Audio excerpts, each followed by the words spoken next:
Hi, I'm Sam, and I have Saturn in my 5th house, and this is my story. So my father works as an architect, so he's a very, very creative person. His character is he's got lots of ideas, very creative ideas as well, and I think that's what I like about him.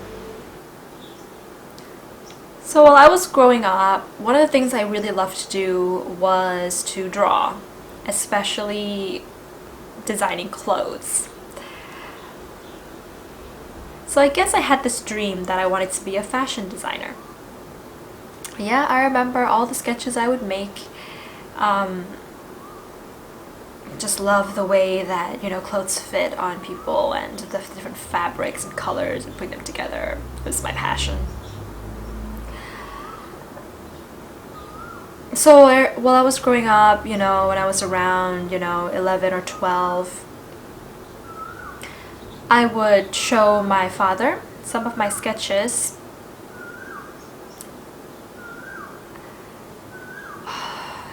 And you know what he would say? He would look at them and go, "Are you serious?" And then, not only that, but he would say, "Come here, Sam." And he would take me to his office. He has a home office, so he would take me to his home office, and then he would turn on the computer and then say, "See, this is what I'm working on with my clients." And he would talk about the designs that he was doing for his clients.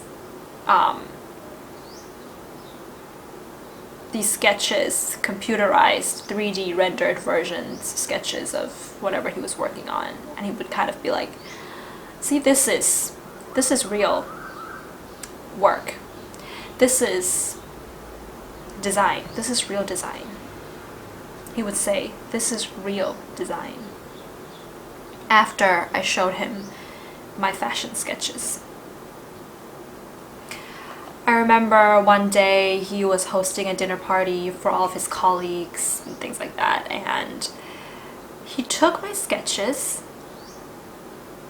and showed them to his colleagues, but then he would say, I don't know, maybe he was a little bit tipsy, but he would say something like, "She thinks she wants to grow up to be a fashion designer. She better be the best in the world because her father, and she better match up to her father's potential." That's what he said. I don't know, as a kid I didn't really think much about it, but now that I look back, I felt, what? Was that supposed to be some kind of mockery or something?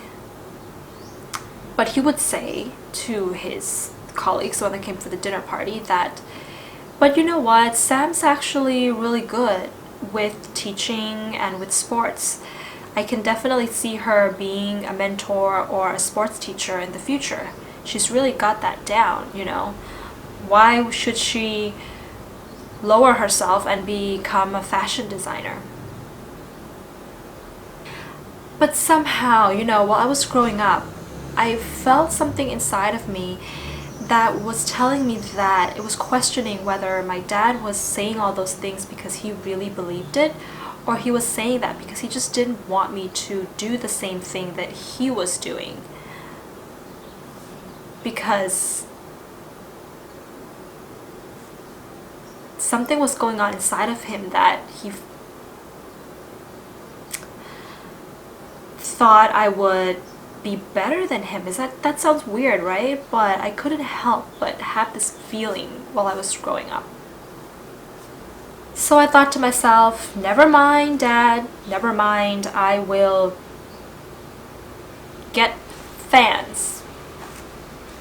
I will have my own fan club.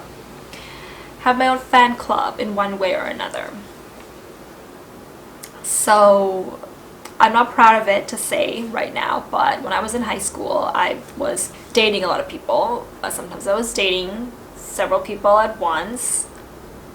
I didn't think much about it. I just knew that I liked it, because if I could date as many people as I wanted, then that means that a lot of people liked me. You know, romance was proving to me that I had fan clubs, so I really liked that, and I guess I just didn't care very much. I felt loved, and that was all that really mattered, you know? So when I went to university, I decided to study teaching and focus specifically on sports, because I thought that's what my dad wanted, right? He didn't want me to, you know, be in a competition with him. That's fine. I was good with teaching. I was good with sports. Might as well just do that. And my dad absolutely supported me. You know, he loved it. So he loved me, right? Yeah, when I was in university, you know, I met this girl and I was in a relationship with her. It was a pretty serious relationship, and I would say that she somehow changed my life. Not in an easy way. It hasn't been easy change, but she did change my life, because when we were together, we would promise that when we turned 28, we would get married, and we had these big dreams for our wedding. We would talk about it a lot, and we promised that once we made enough money, we would go traveling together to all these places. We even thought about adopting 2 kids, you know, once we were married and have a family. You know, our relationship just looked like the perfect relationship for the world, for everyone, for my family, for our friends. It was a very solid, it was a very good relationship, and a lot of people were loving me for it, for the fact that I was in a really nice, stable relationship, and I wanted love. And of course, I, you know, was with her for until I was around 29, so that was about 8 years that we were together. Never once did I think about any other person in the world. I was so faithful and loyal, and I was very proud of myself for that, and she was very proud of me for that. And I think because of my loyalty, she loved me. So things were good until I turned 29. At that time, I wanted to become the head teacher of the school, because I thought, well, I've been working there for so long, should I just try for the position of the head teacher? But my boss apparently thought that it was better to give the position to someone else who had been working there for less than a year. So what I did was I quit. I think that was one of the biggest risks I'd ever made in my life, but I took that risk because there was no point in me being there anymore. My efforts were not appreciated. And something clicked inside of me. It was not a click, it was this hunger I had inside of me to really study fashion design for real. I've thought that, you know, teaching was not for me. I never really was that happy the whole time that I was teaching. I thought this was an opportunity. I might as well just take this opportunity and really try to see what can become of me if I really were to pursue fashion design. So I took some courses at that time at 29 years old. My girlfriend, who I had been with for 8 years, thought that I was selfish because I had to take a year off work to pursue this new goal that I had, but she thought that we were supposed to be getting married. You know, it had already been delayed for a year. We said we're going to get married at 28, so because of everything that happened in my job, it didn't happen. So she, you know, it's already been delayed, and she didn't really understand this new risk-taking side of me, this new side of me that just wanted to grab opportunities. She didn't get it, and that really put us and we were just no longer on the same page anymore. So she broke it off with me after 8 years of my loyalty, my devotion, promises made, promises broken. So at that point in my life, I had no fans anymore. I was just an ordinary student in school. So I thought, oh, well, you know, I might as well just do something for myself. Might as well just go travel, because I really wanted to do that. And I had some money saved up now that I was not getting married anymore, so I did, you know. I went on holiday alone. I decided to go first class. I actually went to Vegas and tried out a bit of the casino and found that it was pretty good. I won some money, not a large sum. It was not really for the money. It was more just for the pleasure and the enjoyment of everything that I could do now that I couldn't do before because I was trying so hard to be responsible, you know. That year, when I was 29 to 30th, that was the most joyful, happiest, fun year of my life. And it was funny because I was alone, but yet I was feeding my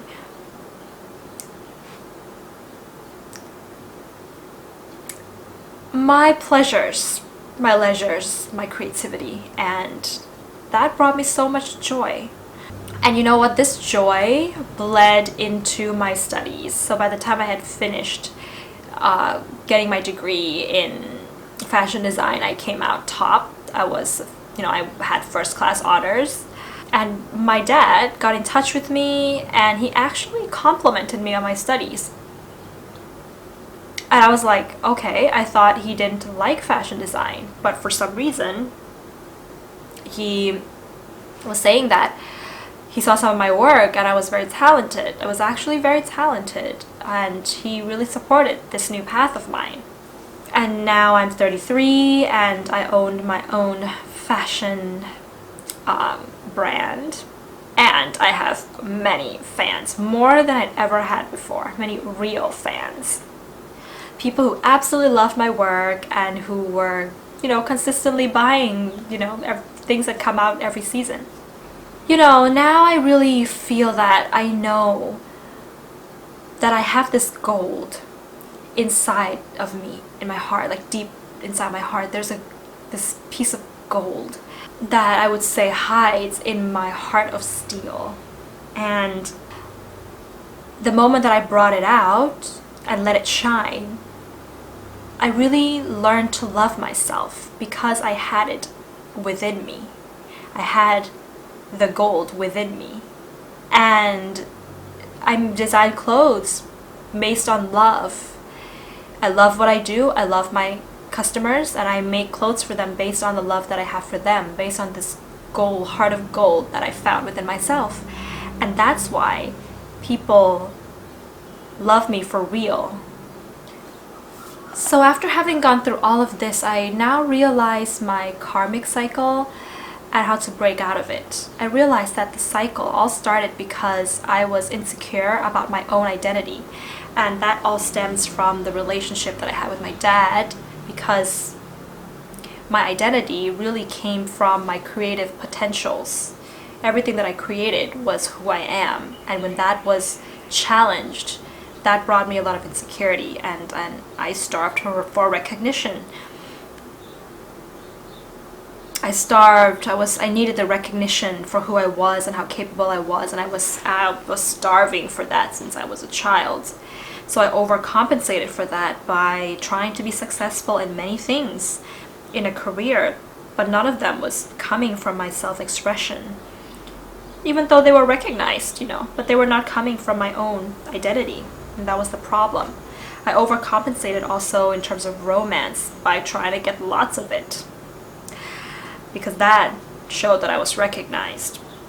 But also, I was also just trying to get one really long-term romance as well, but it was hard love. It was love that was hard for me, because I was constantly having to prove my integrity, I suppose, to be recognized. It wasn't that I was being loyal or had integrity because I had it. It was all from this need for recognition. And so it made me give a lot. as well because I wanted to be recognized. I wanted to be loved, so I gave, and I gave a lot. But you know what? I did get the recognition, of course, but because it wasn't real, I felt that I still needed more, and I was still starving, and my heart is still locked. I was kind of envious of other people. I had to admit who were more successful than I was, who were happier than I was, because it wasn't authentic the way that I was achieving success, right? It was because I was neglecting my inner child. I was neglecting the fun that I could have just to be successful, just to get fans, which made me push harder, which eventually causes me to lose all the fans and the love, which then causes the cycle to go on, because then I still feel insecure about my own identity. So I guess I've learned that if I wanted to break this cycle, this really strong need for recognition that I wanted from other people had to be turned inwards.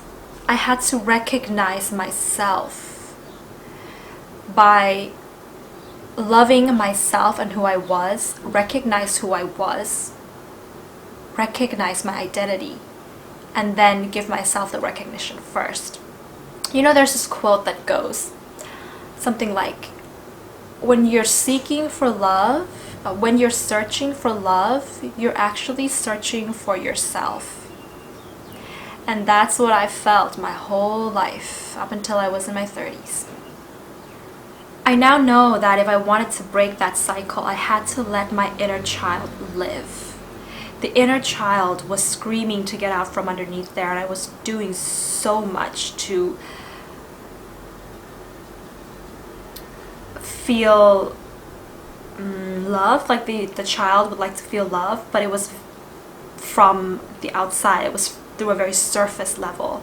I needed to bring out that inner child and let it be loved, let it live. I found that, letting the inner child live, that is love for myself, because the inner child is me, and if I don't let it live, then I don't love myself. I found that once I had a chance to let that inner child out, my identity was actually formed, and it is an identity that can never be taken away. And I no longer depend on others for recognition anymore, because I recognize myself, and I don't need that from other people now, right? Because I can see myself. And when I recognize myself, that really makes me feel so much stronger, and therefore I now realize that I have the ability to give, and I can give so much, and I give from my heart, truly and authentically. I give joy and I give warmth to people, and I do this because I've unlocked my heart and I've let myself shine. I've let the sun shine, let it come out, and it is full of gold and sunshine that is ready to just burst out.